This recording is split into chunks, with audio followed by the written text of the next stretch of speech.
In the morning when I rise, give me Jesus.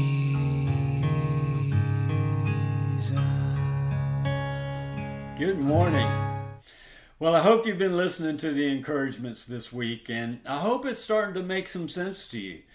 The law is not a list of rules that we're supposed to try hard to obey so that we would please God and be justified before Him. No, the law is the wisdom of God that shows us how to have abundant life in this place, how to really live, because it is what would naturally come out of us if we could be who God intended for us to be from the very beginning. See, God created us in His image to be love, but Adam and Eve distorted all that when they sinned in the garden, so we didn't come out of our mothers the way God intended. And so, yesterday we learned that the greatest commandments under the law are that we would love God with all our heart, with all our soul, and with all our mind, and that we would love our neighbors as ourselves. And all of the law is dependent on that kind of love. Well, we couldn't do it, so Jesus had to come, and He kept the law. See, He was the perfect lover of God and of others on our behalf to show us what love is and to move all the unloving issues out of the way so that now we could be created new and be love, so that God, who is love, could live His love through us. Now that's the gospel. I'm going to show it to you in the scriptures. Look at John, Big John, chapter 13 and verse 34. And Jesus said this, "A new commandment I give to you, that you would love one another." Well, that sounds like the old covenant. So what is this new commandment? "Even as I have loved you, that you also would love one another."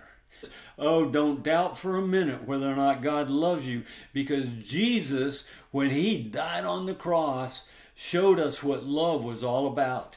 It is the greatest demonstration there has ever been, and it's the demonstration of the love that God has for you. And so receive that love, and now you've got something to give to others, and you've got something to give to God even. Go to 1 John chapter 4, and it's in verse 16 that I want to focus.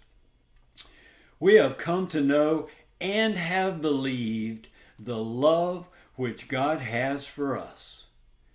God is love, and the one who abides in love abides in God, and God abides in him. See, there it is. There's only one way there can be love in this place, and that is by God abiding in us and us abiding in Him, because He is love.